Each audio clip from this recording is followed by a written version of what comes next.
This channel does not promote any violent, harmful, or illegal activities. All content provided by this channel is meant for an educational purpose only. ত্রয়োদশ জাতীয় সংসদ নির্বাচনের এখনও roadmap ঘোষণা করেনি অন্তর্বর্তীকালীন সরকার, কিন্তু রাজনৈতিক দলগুলো বসে নেই। আওয়ামী লীগ ছাড়া অন্যান্য দলগুলো প্রকাশ্যে রাজনৈতিক প্রচারণা চালিয়ে যাচ্ছে। এর মধ্যে আত্মপ্রকাশ করেছে কিংস পার্টির তকমা পাওয়া জাতীয় নাগরিক পার্টি এনসিপি। তারাও ভোটের লড়াইয়ে নেমে পড়েছে। ত্রয়োদশ জাতীয় সংসদ নির্বাচনকে সামনে রেখে বিএনএ নিউজ 24 এর গবেষণা টিম দৈবচয়ন পদ্ধতিতে সারা দেশে জরিপ চালায়। জরিপে অংশগ্রহণকারী বেশিরভাগ ভোটার 1991 সালের পঞ্চম, 1996 সালের সপ্তম, 2001 সালের অষ্টম ও 2008 সালের নবম জাতীয় সংসদ নির্বাচনকে সুষ্ঠু, নিরপেক্ষ ও অংশগ্রহণমূলক হয়েছে বলে অভিমত ব্যক্ত করেন।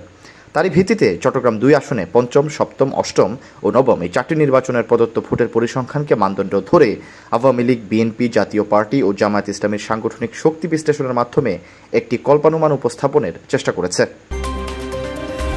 চট্টগ্রাম 2 সংসদীয় আসনটি চট্টগ্রামের সবচেয়ে বড় ফটিকছড়ি উপজেলা নিয়ে গঠিত। এটি জাতীয় সংসদের 279তম আসন। বাংলাদেশ নির্বাচন কমিশনের তথ্য অনুযায়ী জাতীয় সংসদের 279তম সংসদীয় আসনটি 2001 সাল পর্যন্ত চট্টগ্রাম 4 নামে পরিচিত ছিল। 2008 সালে সীমানা পরিবর্তন হওয়ার পর থেকে আসনটি নাম পরিবর্তন করে চট্টগ্রাম 2 হিসেবে পরিচয় বহন করছে। নির্বাচন কমিশনের তথ্য অনুযায়ী 1991 সালের 27 ফেব্রুয়ারি পঞ্চম সংসদ নির্বাচনে আওয়ামী লীগের নজিবুল বশর মাইজ ভান্ডারী বিজয়ী হন। তার নিকটতম প্রতিদ্বন্দ্বী ছিলেন বিএনপির প্রতিষ্ঠাতা জিয়াউর রহমানের ব্যক্তিগত চিকিৎসক, অবসরপ্রাপ্ত ক্যাপ্টেন ডাক্তার নুরুস সাপা। 1996 সালের 15 ফেব্রুয়ারি ষষ্ঠ জাতীয় সংসদ নির্বাচন অনুষ্ঠিত হয়। তত্ত্বাবধায়ক সরকারের দাবিতে আওয়ামী লীগ সহ সব বিরোধী দল এই নির্বাচন বর্জন করে। নির্বাচনে বিএনপি, ফ্রিডম পার্টি এবং কিছু নামসর্বস্ব রাজনৈতিক দল, অখ্যাত ব্যক্তি প্রতিদ্বন্দ্বিতা করেন। এই নির্বাচনে স্বতন্ত্র প্রার্থী নজিবুল বশর মাইজ ভান্ডারীকে বিজয়ী ঘোষণা করা হয়। ষষ্ঠ জাতীয় সংসদ নির্বাচনের মাধ্যমে গঠিত এই সংসদের মেয়াদ ছিল মাত্র 11 দিন। তত্ত্বাবধায়ক সরকার বিল পাশ হওয়ার পর এই সংসদ বিলুপ্ত ঘোষণা করা হয়। 1996 সালের 12 জুন সপ্তম সংসদ নির্বাচনে আওয়ামী লীগের রকিবুল আনোয়ার বিজয়ী হন। তার নিকটতম প্রতিদ্বন্দ্বী ছিলেন বিএনপির জামাল উদ্দিন আহমেদ। 2001 সালের 1 অক্টোবর অষ্টম সংসদ নির্বাচনে আওয়ামী লীগের রফিকুল আনোয়ার বিজয়ী হন। তার নিকটতম প্রতিদ্বন্দ্বী ছিলেন বিএনপির নজিবুল বশর মাইজ ভান্ডারী। 2008 সালের 29 ডিসেম্বর নবম নির্বাচনে বিএনপির সালাউদ্দিন কাদের চৌধুরী বিজয়ী হন। তার নিকটতম প্রতিদ্বন্দ্বী ছিলেন আওয়ামী লীগের এটিএম পিয়ারুল ইসলাম। 2014 সালের 5 জানুয়ারি দশম নির্বাচনে তত্ত্বাবধায়ক সরকারের অধীনে নির্বাচনের দাবিতে বিএনপি নেতৃত্বাধীন 20 দলীয় জোট এই নির্বাচনে অংশগ্রহণ করেনি। ভোটারবিহীন একতরফা নির্বাচনে মহাজোট প্রার্থী তরিকত ফেডারেশনের সৈয়দ নজিবুল বশর মাইজ ভান্ডারীকে বিজয়ী ঘোষণা করা হয়। 2018 সালের 30 ডিসেম্বর একাদশ জাতীয় সংসদ নির্বাচনে বিএনপি নেতৃত্বাধীন 20 দলীয় জোট নির্বাচনে অংশ নিলেও আগের রাতেই আওয়ামী লীগ প্রার্থীর পক্ষে ব্যালট বক্স ভরে রাখা হয়। 900 ভোট খ্যাত এই নির্বাচনে মহাজোটের শরিক তরিকত ফেডারেশনের সৈয়দ নজিবুল বশর মাইজ ভান্ডারীকে বিজয়ী ঘোষণা করা হয়। 2024 সালের 7 জানুয়ারি অনুষ্ঠিত নির্বাচনে বিএনপি ও জামায়াত সহ বিভিন্ন রাজনৈতিক দল নির্বাচনে অংশগ্রহণ করেনি। আওয়ামী লীগ বনাম আওয়ামী লীগের মধ্যে অনুষ্ঠিত নির্বাচনে সাবেক সংসদ সদস্য রফিকুল আনোয়ারের মেয়ে খাদিজাতুল আনোয়ার সোনিকে বিজয়ী ঘোষণা করা হয়। অনুসন্ধানে দেখা যায় চট্টগ্রাম 2 সংসদীয় আসনে 1991 সালের পঞ্চম সংসদ নির্বাচনে ভোট প্রদান করেন 43.71% ভোটার। প্রদত্ত ভোটের মধ্যে আওয়ামী লীগ 47.07%, বিএনপি 41.80%, জাতীয় পার্টি 2.02%, স্বতন্ত্র ও অন্যান্য 9.11% ভোট পায়। 1996 সালের সপ্তম সংসদ নির্বাচনে ভোট প্রদান করেন 70.01% ভোটার। প্রদত্ত ভোটের মধ্যে আওয়ামী লীগ 52.59%, বিএনপি 40.38%, জাতীয় পার্টি 0.25%, জামায়াত ইসলামী 6.18%, স্বতন্ত্র ও অন্যান্য 0.60% ভোট পায়। 2001 সালের অষ্টম জাতীয় সংসদ নির্বাচনে ভোট প্রদান করেন 69.76% ভোটার। প্রদত্ত ভোটের মধ্যে আওয়ামী লীগ 55.94%, 4 দলীয় জোট 42.73%, জাতীয় পার্টি 0.46%, স্বতন্ত্র ও অন্যান্য 0.87% ভোট পায়। 2008 সালের নবম সংসদ নির্বাচনে ভোট প্রদান করেন 79.98% ভোটার। প্রদত্ত ভোটের মধ্যে 14 দলীয় জোট 41.18%, 4 দলীয় জোট 57.72%, স্বতন্ত্র ও অন্যান্য 1.10% ভোট পায়।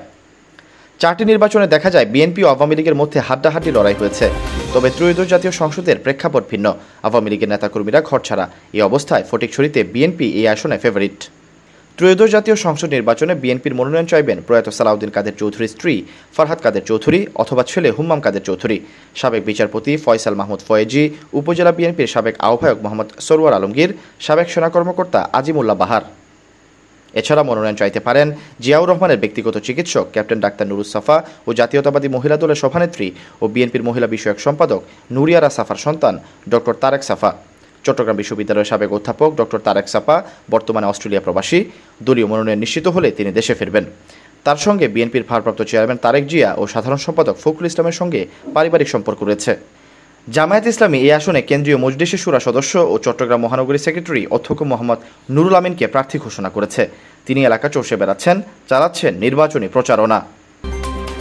এই আসনে এবার চমক দেখাতে পারে জাতীয় নাগরিক পার্টি এনসিপি। দলটির বৈষম্য বিরোধী আন্দোলনের সাবেক সমন্বয়ক মুখপাত্র উমামা ফাতেমা প্রার্থী হতে পারেন। তার বাড়ি ফটিকছড়ির হারোয়ালছড়ি গ্রামে। একসময় চট্টগ্রামের রহমাননগরে থাকতেন উমামা। তার বাবা মার্কেন্টাইল ব্যাংকে উচ্চ পদে আসীন রয়েছেন। Ispahani public school and college থেকে উমামা মাধ্যমিক ও উচ্চ মাধ্যমিক পাশ করেন। তিনি ঢাকা বিশ্ববিদ্যালয়ের প্রাণ রসায়ন ও অনুপ্রাণ বিজ্ঞান বিভাগ থেকে স্নাতক সম্পন্ন করেছেন। ঢাকা বিশ্ববিদ্যালয়ে ভর্তি হওয়ার পর তিনি বাংলাদেশ ছাত্র ফেডারেশনের সদস্য সচিব নির্বাচিত হন। কোটা সংস্কার আন্দোলন শুরু হলে উমামা ফাতেমা নারী শিক্ষার্থীদের সমন্বিতকরণে অগ্রণী ভূমিকা পালন করেন। পরে বৈষম্য বিরোধী ছাত্র আন্দোলন সংগঠনের কেন্দ্রীয় সমন্বয়ক ছিলেন এবং পরবর্তীতে সংগঠনটির মুখপাত্র নিযুক্ত হন। প্রসঙ্গত, জাতীয় নাগরিক পার্টির কমিটিতে নেই উমামা ফাতেমা। গুঞ্জন রয়েছে তার সঙ্গে নাগরিক পার্টির মতো বিরোধ রয়েছে, যা স্পষ্ট হয়েছে উমামার কথায়। তিনি বলেছেন, আমাকে অ্যাপ্রোচ করা হয়েছিল, কিন্তু আমি নিজেই না করে দিয়েছি। শুধুমাত্র একটি রাজনৈতিক দল গঠন করার জন্য তো আমাদের অভ্যুত্থানের আকাঙ্ক্ষা ছিল না। শেষ পর্যন্ত মান অভিমান ভেঙে উমামা ফাতেমা গত 15ই মার্চ জাতিসংঘ মহাসচিবের সঙ্গে রাজনৈতিক দলের বৈঠকে উপস্থিত হয়েছেন। উমামা গণমাধ্যমে পরিচিত মুখ হলেও এলাকার মানুষ উমামা ফাতেমাকে চিনে না। যতটা চিনেছে গত বছরের জুলাই আন্দোলন পরবর্তীতে টেলিভিশন, পত্রিকা ও ইউটিউব কন্টেন্টের মাধ্যমে। ত্রয়োদশ জাতীয় সংসদ নির্বাচনে এনসিপি থেকে তিনি প্রার্থী হতে পারেন। রাজনীতিতে নবাগত এই নারী নেত্রী উমামা ফাতেমা চট্টগ্রাম 2 ফটিকছড়ি ভোজপুর সংসদীয় আসন থেকে প্রার্থী হলে কত ভোট পাবেন? আদৌ জামানত থাকবে কি? তা নিয়ে এলাকার ভোটারদের মধ্যে নানা প্রশ্ন রয়েছে। Syed Sakib, BNN news 24।